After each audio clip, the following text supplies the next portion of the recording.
Let's talk about 7 laws of love. First of all is shared vision.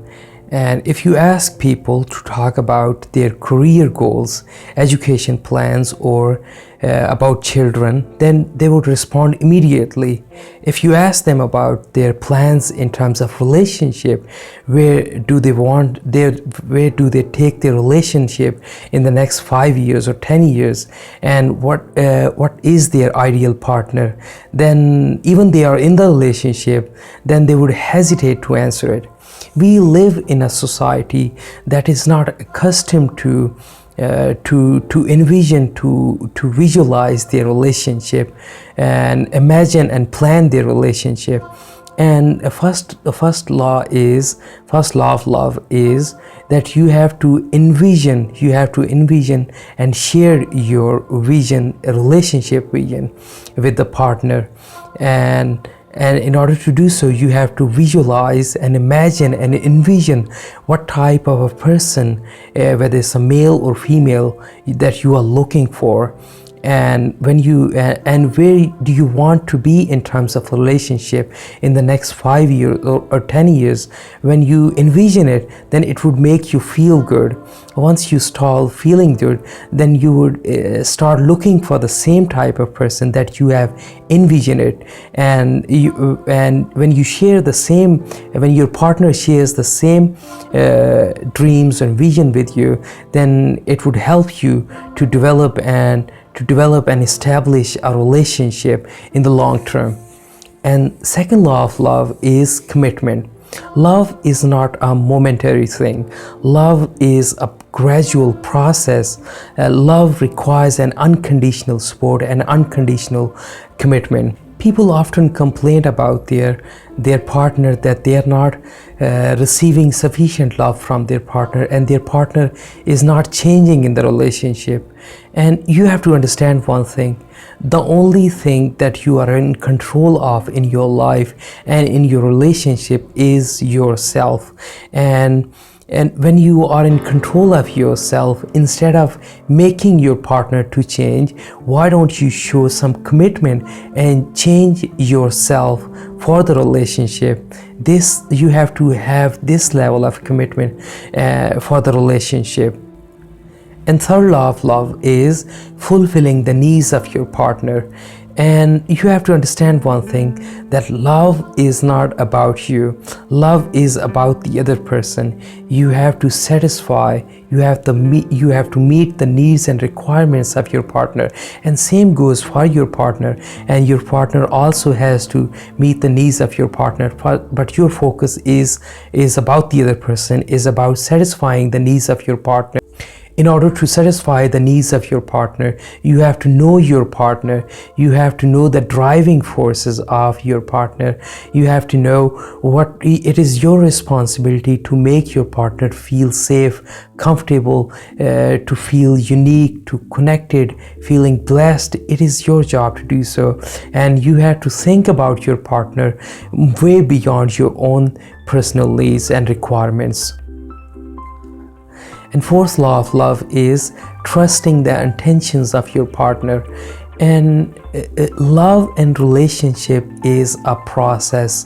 It doesn't happen overnight, and it keeps on evolving, it keeps on changing, it keeps on growing. And there's no such thing as perfect in the relationship. Conflicts and crises are bound to happen in the relationship. When they happen, you have to use those conflicts as an opportunity to take your relationship to the next level. If we study the lives of successful couples, then we would realize and we would see that the successful couple use conflicts and crises as an opportunity to have an open communication, to rekindle and reignite the passion of love in the relationship. And that's how they take the relationship to the next level. And fifth law of love is effective communication. When we talk about effective communication, the most important element in the effective communication is listening. When you carefully, openly, and positively listen to your partner, then it develops intimacy, it develops connection and love and passion in the relationship. Often problems and issues rise in the relationship because the partners and couples, they perceive things in their mind, and those conflicts, they just keep on aggravating. You have to understand one thing: the part of thing that you listen and perceive it in your mind, not the whole thing. It's not a reality, it's just a representation of reality, and it leads you to generalize things and omit the details. When you do that over and over again, then it jeopardizes the whole foundation of the relationship. And in order to do so, in order to resolve conflicts, you have to carefully listen to your partner. Sixth law of love is keeping the curiosity alive. If we study the lives of successful couples and partners, then we would realize that they always keep their minds and keep their ideas open about, keep their minds open about new ideas, new things, and new experiments.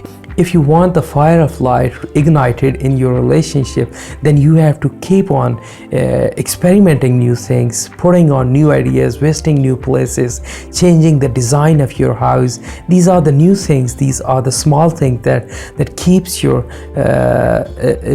your relationship alive. And seventh law of love is always starting over and always keep trying things. And you have to understand one thing, that as long as you are alive, there's no such thing as late. You can always try new things, you can always start over. I know and I understand from my personal experience that it can be overwhelming, it can be difficult at some times, but you have the opportunity. You have to show your commitment to the relationship by starting over, by trying new things.